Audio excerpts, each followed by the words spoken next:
Hey everyone, welcome back. It's Thais, aka the Saturation Princess, and today we are jumping into 3 ways for you to saturate your mind for money.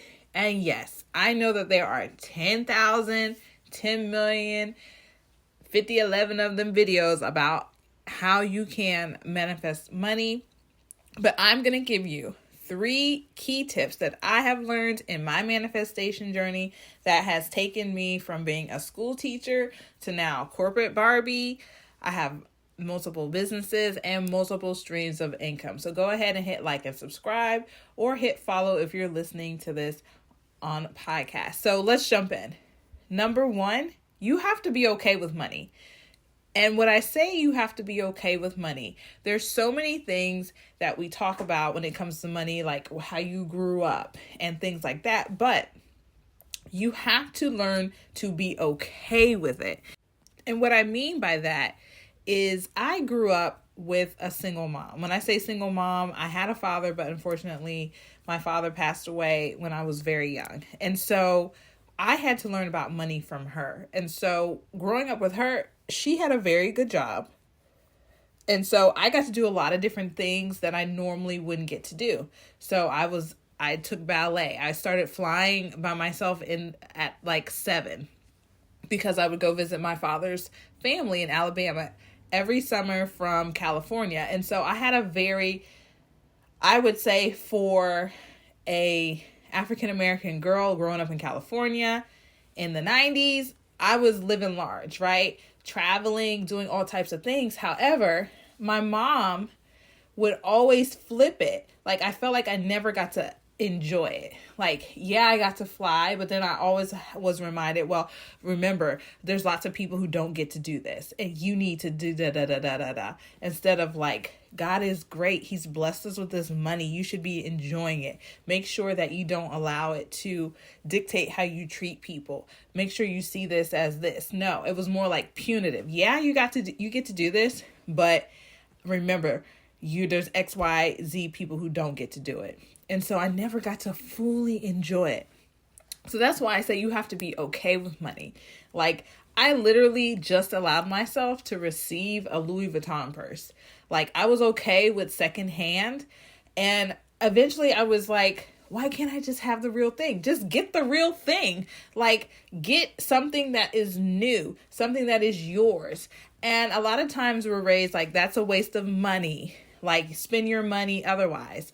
And that is something that will hold you back from being okay with money, because you'll get it and you'll be okay with just using it for bills. You'll be okay with using it for food, but you won't be okay with using it for yourself and the luxuries that you want in life. So step 1, make sure that you're okay with money. And so how you do that, that's when they're asking those questions about in your childhood about it, that's something that you can tap into. And if you really, really, really, really want to dig in deep, I would invest in Hoodoo tarot cards. So these are these cards that I got, and Hoodoo, mixes that culture of in Louisiana of mixing that Creole culture with biblical principles. It's like it's a mix, because remember, not all African Americans are Christian. We're inherently Christian when we were brought to America. That's another story for another day, but I would definitely do a hoodoo reading for your ancestral line, for your matriarch and patriarchal, so your mother's side, your dad's side, because what I learned and what I even looking back experienced, my mom, she still has lots of money, but she doesn't value it the same way, right? She's okay going and, and I love my mom, and it's her money. She can use money however she wants. She's okay going into a thrift store and using $200, but if we go to Bloomingdale's, $200 is too much. But it's the same amount of money. So you just have to be okay with your luxuries. And then my father's side, very free users of money. I was even with my grandparents when they bought their first like town car in the 90s. I went with them. We were all dressed up. So I had to learn that because my father had passed away, I had really learned to identify and relate to the ways my mom saw money. But once I looked at my ancestral healing, right, my ancestral uses of money, and I used those hoodoo cards, it really helped me understand, like, be free with it. Like, let that go and be okay with it. So number one, tap into that childhood ancestral line about money and know that it's okay. Number two, you must know that money is a woman. Money is a feminine energy. Money is very feminine. So when you think about money, right, money has been very much made into a masculine entity. And I call money an entity because if you really get into money and what it is, money is a spirit, but money is a feminine spirit. Think about it. A masculine way we have masculinized money is that it's hard. You have to work really hard for it. You can only get it through work. We know that that's not all true. Money is not supposed to be hard. Working is not the only way that you can receive it. And so in doing so, putting that masculine energy over money, that's the responsibility, the lording over it, right? Oh, it goes here, it goes there, it does this, it does that. We know where every single penny is. But think about money in a feminine way. Money loves to be beautiful. Money loves to be used on beautiful things. Money likes to look good. That's why if you get into Reverend Ike, he talks about this. You dress for the way you want money to receive you. It's real easy for us. And I'm not saying that when I say you dress for money, when you get dressed up for your man, right? You about to go out. You don't look like a slouch, do you? No. You make sure your hair is done. You got good smelling perfume. And so you have to attract money in the same way. That is all about your self-concept. It's not about necessarily the labels itself, right? It's about, because remember, value is what you believe what value is. So remember that. Like, what you value is what you value. So putting that feminine perspective on it, right? You want money to be enticed by you. You want money to make you feel good. And so remember, you are the master of money. Money is not the master of you. And so when you look at it from a masculine perspective, money is then the master, right? Oh, I got to go to work. I got to make, I gotta make, I know this is this and this is that. Whereas in a feminine energy with money, this is what I would like. This is what I expect. Thank you.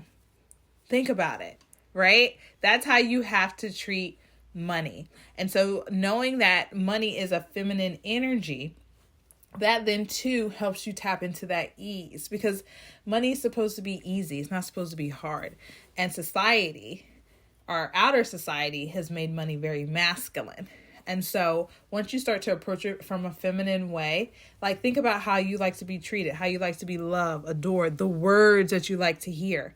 Those types of things speak about money in that way as well. And finally, number three. Number three takes a little practice, but you have to stop saying spend. To say that you're spending money means that there's an end. You spend it, it's gone. And to start to saturate your mind about money coming back to you, you need to say circulate.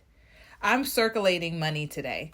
I'm circulating money today. I'm circulating money. I'm circulating money. I'm circulating money. I'm circulating money. And so when you begin to saturate your mind with I'm circulating money, you begin to then see a visual. And the visual that I love to use is a revolving door of money, right? I'm circulating. It's coming back to me. And also this symbol here. You see I have a dollar symbol and these arrows that are going around in a circle to show me that I am circulating money. What I use is coming back. What I use is coming back. What I use is coming back. And so when you begin to then see money as circulation, right? It's going around in a circle. It's coming back. It's coming back. It's coming back.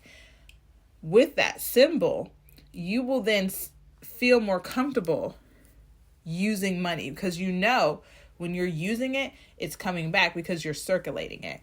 And we've been taught that spend means it's gone. It's gone. I'm never going to see it again. And think about it. Think about those times you said those compliments. Well, the money's gone now. How many times have you said that? I've said it. I used to say it a lot. Oh, well, the money's gone. No, the money circulated. So I know it's coming back to me. And so reframing your thoughts in that way is really going to help you saturate your mind for money. So number one, you got to get okay with it. Look at those ancestral lines. Think about your childhood with money and just say, you know what? It is what it is, but I love money and I want more of it now. And that's okay. It's okay to want more, to desire more, so that you can do and have that which you want. And number two, money is a woman. Money is feminine energy. Think about your perspectives. When you want to be wooed as a woman, money is the same way. Talk to it like, I love you so much. You're so wonderful. I enjoy you. It's your job to just get into that habit of doing that. And three, start using circulate instead of spend, and you will see improvement in your money story. If you love those symbols that I had representing money, I have a freebie for you down in the description so that you can put them around your house with these specific affirmations so that you can saturate your mind. And this is Thais, aka the Saturation Princess, and I'll see you next time. Drop a comment. What are you excited to explore and experience now, knowing that as long as you are okay with money, you treat money like a woman, and know that you circulate instead of spend? What are you excited to experience in your life? Let me know. I'll talk to you next time. Bye.